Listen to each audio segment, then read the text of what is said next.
ഈശോമിശിഹായ്ക്ക് സ്തുതിയായിരിക്കട്ടെ. വിശുദ്ധ ലൂക്കാ അറിയിച്ച സുവിശേഷം 1-ാം അധ്യായം 80-ാം വാക്യം. ശിശു വളർന്ന് ആത്മാവിൽ ശക്തിപ്പെട്ടു. ഇസ്രായേലിന് വെളിപ്പെടുന്നത് വരെ അവൻ മരുഭൂമിയിലായിരുന്നു. സ്നാപക യോഹന്നാനെ കുറിച്ച് പറയുന്ന മനോഹരമായ ഒരു വചനഭാഗമാണിത്. ശിശു വളർന്ന് ആത്മാവിൽ ശക്തിപ്പെട്ടു. നമ്മളൊക്കെ പലപ്പോഴും നമ്മുടെ മക്കളെ വളർത്തുന്നത് ഭൗതികമായ അറിവിലാണ്, അല്ലെ? എന്നാൽ യഥാർത്ഥത്തിൽ എപ്രകാരമാണ് നമ്മുടെ മക്കളെ വളർത്തേണ്ടത് എന്ന് ഈ വചനത്തിൽ കൃത്യമായിട്ട് പറയുന്നുണ്ടല്ലേ. ആത്മാവിൽ ശക്തിപ്പെടണം. പരിശുദ്ധാത്മാവിന്റെ അഭിഷേകം ഉള്ളവരായിരിക്കണം നമ്മുടെ മക്കള്. ദൈവത്തിന്റെ ആത്മാവിനോട് ചേർത്ത് മക്കളെ വളർത്താനായിട്ട് സ്നേഹമുള്ള മാതാപിതാക്കളോട് ഈശോ നമുക്ക് പറഞ്ഞു തരികയാണ്. സ്നേഹമുള്ളവരെ, നമ്മുടെ ജീവിതത്തിലും ഈ ഒരു ആത്മാവിന്റെ ശക്തി ഉണ്ടാവണം.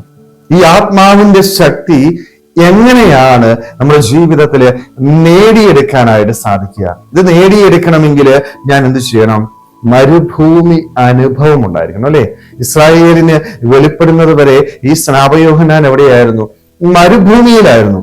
മരുഭൂമിയുടെ ഏകാന്തതയില് ദൈവത്തിന്റെ ഒപ്പമിരുന്ന് പ്രാർത്ഥിക്കാനായിട്ട് തയ്യാറായി. ഈ ലോകം വെച്ച് നീട്ടുന്ന സുഖങ്ങളിൽ നിന്ന് അകന്ന് ത്യാഗത്തോടുകൂടി പ്രാർത്ഥിക്കാനായിട്ട് തയ്യാറായി. ഈ ത്യാഗം, ഈ ഏകാന്തത, ദൈവത്തിന്റെ ഒപ്പമിരിക്കുന്ന നിമിഷം, അത് ജീവിതത്തില് ഉണ്ടായാൽ മാത്രമേ ആത്മാവിൽ ശക്തിപ്പെടുവാനായിട്ട് നമുക്ക് സാധിക്കത്തുള്ളൂ. പലപ്പോഴും നമുക്കിന്ന് ഇത് ഇഷ്ടമില്ലേ?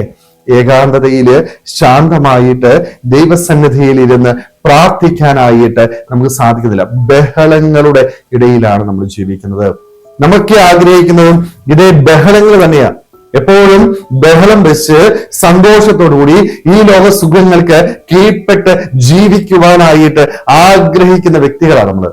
അങ്ങനെ ആഗ്രഹിച്ചാല് കൃത്യമായിട്ട് വചനം നമുക്ക് പറഞ്ഞു തരുന്നുണ്ട്, ഒരിക്കലും നിന്റെ ജീവിതത്തില് ആത്മാവിനെ നേടിയെടുക്കാനായിട്ട് സാധിക്കത്തില്ല. ആത്മാവിന്റെ അഭിഷേകം നിന്റെ ജീവിതത്തില് നേടിയെടുക്കണമെങ്കിൽ നീ ത്യാഗം ഏറ്റെടുക്കണം.